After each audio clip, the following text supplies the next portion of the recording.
Comment faire pour avoir une hygiène intime irréprochable? Vous savez que c'est important de se laver chaque matin.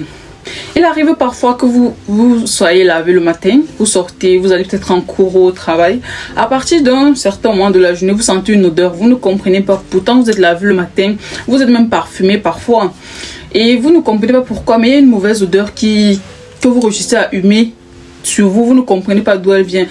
Bien sûr, elle vient de votre appareil génital, que ce soit pour la femme ou pour l'homme. Donc il est très important d'y apporter des soins adéquats. Aujourd'hui, je vous partage les 5 secrets, les 5 astuces pour avoir une hygiène intime irréprochable. Même votre partenaire, quand vous allez appliquer ces conseils, va remarquer la différence. Et bien sûr, vous allez avoir plus de retours positifs et vous-même vous sentirez beaucoup mieux. La première chose à faire donc, c'est d'abord de tailler les poils qui s'y trouvent. Après, maintenant, à votre libre arbitre, vous pouvez vous épiler comme ça, genre totalement, vraiment totalement. Même si vous le faites avec la cire. La cire que je vous conseillerais, homme comme femme, c'est la cire marocaine. Elle est un peu comme du sucre avec du miel. Vous mettez ça. Fait un peu mal. Bon, toutes les cires de base font mal, donc elle fait un peu mal, mais ça vaut le coup si vous voulez épiler totalement ou soit vous tailler. Vous savez que les poils-ci sont un peu comme un couteau à double tranchant, dans le sens où ils ont les avantages et les inconvénients. L'avantage d'avoir des poils, c'est que vous en faites une barrière protectrice contre les microbes, contre les bactéries qui pourraient vous causer des infections vaginales, une vaginose, des infections même anales parfois, même chez les hommes.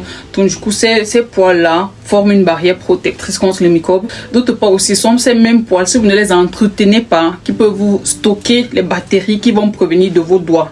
Les bactéries, surtout si vous allez toucher cet endroit-là avec des mains qui ne sont pas lavées, des ongles qui ne sont pas nettoyés, vous allez prendre les bactéries qui se trouvent sur vos doigts, sur vos ongles et vous allez mettre là. Et ces poils-là vont justement stocker ces bactéries-là et ça va vous causer des problèmes par la suite. Donc, soit vous les taillez. Nous sommes en hiver, je ne vous dirais pas de vous épiler comme ça. C'est en été qu'on le fait parfois parce que on va à la plage et tout, mais en hiver on ne sort. En hiver on ne s'exhibe pas à poil. Donc du coup là, à ce niveau-là, vous pouvez juste tailler, pas enlever totalement. Donc diminuer juste une partie. Une fois que vous avez diminué celui-là, vous appliquez un gommage. Gommage bicarbonate plus citron. Il n'y a pas un meilleur gombo. On va pas vous, si on vous donne les secrets ou les gommages ou les potions quoi magique derrière là, n'appliquez pas ça. Le gommage à base du bicarbonate et du citron, c'est largement suffisant pour ces endroits-là chez l'homme et chez la femme. Vous faites ce mélange, vous êtes sur la douche, après vous êtes lavé, vous lavez d'abord bien le corps, bien sûr, vous enlevez une bonne partie de la saleté avec du savon. Vous prenez maintenant votre mélange bicarbonate citron, vous mettez là et puis vous gommez. Vous nettoyez partout, vous gommez les entrejambes là, vous gommez partout derrière là au niveau des fesses arrière là. Vous gommez avec du bicarbonate et du citron, vous gommez bien. Après vous laissez reposer 5 minutes. Ensuite là maintenant vous rincez. Une fois que vous rincez, la troisième étape c'est d'appliquer un gel intime. Un gel intime bien sûr, contrôlez d'abord le pH. C'est très important. Je vois beaucoup de vendeuses du gel intime qui naissent chaque jour, jour le jour. Je ne vous conseille pas d'acheter ces gels intimes. Je vous conseille d'acheter les gels intimes en pharmacie ou dans les surfaces. Mais des gels intimes dont le pH varie entre 3 et 7 maximum. Pourquoi? Parce que vous appliquez les gels intimes à l'extérieur, à la partie externe des appareils génitaux. Et du coup, ce qui fait que vous devez appliquer un gel intime qui a le même pH que ces parties-là. Donc, n'allez pas acheter donc des gels intimes qui sont parfois trop acides ou trop basiques. Prenez un gel intime qui a le même pH que votre appareil génital. Le pH de l'appareil génital est très souvent compris entre 3,8 et 8 en réalité. Donc prenez un gel intime qui est entre cet intervalle là. Une fois que vous avez appliqué le gel intime, vous avez bien nettoyé les parois entre les lèvres là, vous nettoyez bien sûr, on n'envoie rien à l'intérieur, que ce soit à l'intérieur du vagin ou de ce qui est à l'arrière là pour les hommes, on n'envoie rien à l'intérieur, ça se nettoie uniquement avec du gel. Vous passez là, vous frottez bien, même derrière vous frottez bien le gel intime, ça passe bien là.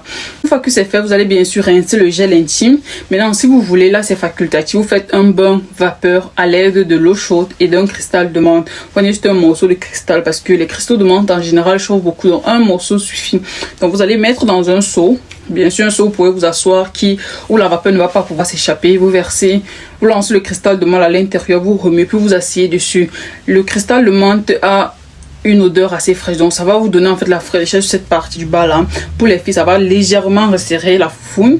Pour les hommes, ça va vous donner un aspect de fraîcheur. Vous allez sentir vraiment de la fraîcheur. Votre odeur sera vraiment meilleure qu'avant. Donc voilà, faites des bains vaginaux, des bains en eau de temps en temps, pas tous les jours, mais 2 à 3 fois la semaine, ce serait une bonne chose. Après avoir fait tout ça à la douche, vous avez fait les 4 premières étapes à la douche, les 4 étapes à savoir épiler, gommer, appliquer un gel intime, faire un bain de vapeur. Vous venez maintenant dans la chambre. Une fois que vous êtes dans la chambre, s'il vous plaît, portez les sous-vêtements en coton. On ne vous le dira jamais assez, mais les sous-vêtements en coton permettent justement l'équilibre du pH de cette partie-là, de cette partie du bas-là. Ce sont les sous-vêtements en coton qui favorisent vraiment l'équilibre du pH là-bas, à cet endroit-là. Et maintenant, la nuit, quand vous voulez dormir, s'il vous plaît, enlevez. On ne dort pas avec les sous-vêtements. Non, non, non et non. Que ce soit en été ou que ce soit en hiver, ou si tu veux dormir, mets ton pyjama. Tu enlèves le sous-vêtement, tu déposes, mets ton pyjama. Et bien sûr, avant que je n'oublie, le sous-vêtement, ça se change. À chaque fois qu'on se lave, on change de sous-vêtement.